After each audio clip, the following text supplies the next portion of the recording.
Assalamualaikum warahmatullahi wabarakatuh. Dewan Juri yang terhormat, perkenalkan kami Detersma Tim 2, Delegasi Man 1 Kota Makassar menduduki posisi sebagai Tim Pro. Saya Filza Kilesen sebagai pembicara kedua, di samping kiri saya Nanda Sabrina selaku pembicara pertama, dan di samping kanan saya Finato Iza selaku pembicara ketiga. Detersma Man 1 Kota Makassar berpikir kritis, cerdas, dan hebat. Dewan Juri yang terhormat, proposisi hadir bukan berarti ia menolak kurikulum yang baru, tetapi lihat proposisi ingin menganalisis bahwa kurikulum mana yang lebih relevan untuk diterapkan sekarang.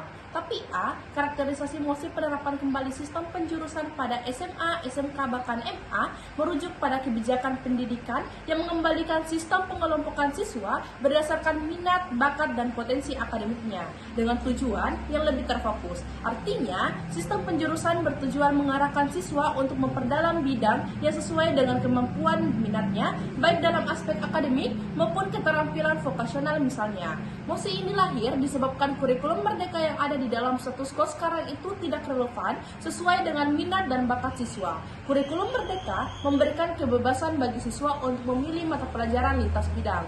Namun, implementasinya di berbagai sekolah mengalami kendala sehingga banyak siswa yang merasa bingung dalam menentukan pilihan mereka. Hasilnya, justru terjadi ketimpangan antara tujuan yang ideal dalam kurikulum dan praktik di lapangan. Seperti 1, tidak terfokus dalam memperdalam materi yang dipelajari itu seperti apa. 2, tidak adanya efisiensi pembagian materi antara IPA, IPS, dan bahasa. Serta 3, kurangnya kesiapan siswa untuk masuk ke jenjang perguruan tinggi. Sekian dan terima kasih.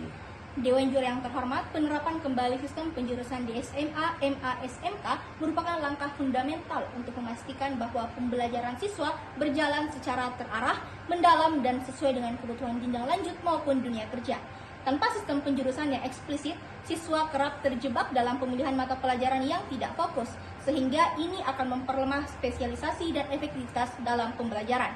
Meskipun kurikulum merdeka menawarkan fleksibilitas melalui paket-paket pilihan dan akan menerapkan TKA mulai 2025-2026, faktanya TKA sendiri mengelompokkan soal berdasarkan peminatan saintek dan juga soshum. Ini menandakan bahwa pembelajaran tetap memerlukan struktur peminatan yang formal. Artinya, fleksibilitas yang ditawarkan kurikulum merdeka tetap akan bermuara pada kebutuhan spesialisasi, dan sistem penjurusan adalah bentuk kejelasan struktural untuk itu sendiri. Ibarat seorang atlet, sistem penjurusan adalah pelatih yang memastikan latihan dilakukan sesuai cabang olahraga tertentu. Tanpa itu, latihan menjadi melebar, melelahkan, namun tidak menghasilkan prestasi unggulan. Menurut Kemendikbudristek tahun 2024, siswa lulusan kurikulum merdeka mengalami kebingungan saat menyusun portofolio SNDP karena mereka tidak memiliki rekam jejak akademik yang konsisten sesuai bidang peminatan, dilansir dari detik.com. Dengan sistem penjurusan, sekolah dapat menyusun kurikulum internal yang lebih tajam dan siswa memiliki jalur keilmuan yang lebih jelas, memperkuat kesiapan akademik dan mengurangi resiko salah jurusan. Maka, penjurusan bukanlah pembatasan melainkan pengarahan yang justru memperkuat kualitas pendidikan dan efektivitas pengembangan diri siswa. Mari kita dudukkan satu hal, tujuan SMA bukan sekedar lulus, tapi mempersiapkan manusia muda menghadapi pilihan besar, kuliah atau kerja. Dan pilihan besar butuh arah, bukan kebebasan yang membingungkan. Tanpa penjurusan, siswa muda terombang-ambing. Hal ini, seperti misalnya hari ini pilih biologi karena tren, besok pindah ke sosiologi karena katanya mudah. Akibatnya, tidak akan fokus, tidak ahli, dan bingung saat menentukan masa depan. Penjurusan hadir bukan sebagai belenggu, tapi sebagai kompas. Ia bantu siswa membangun kompetensi pendalam, portofolio yang relevan, dan arah yang jelas. Bahkan SNBT 2025 masih membagi peserta ke saintek dan soshum. Negara pun mengakui pentingnya spesialisasi. Di sisi lain, sistem tanpa penjurusan justru rawan bikin siswa overthinking, seperti bingung mau ambil apa, kenapa, dan untuk apa. Itu bukan kebebasan untuk beban, tapi itu beban.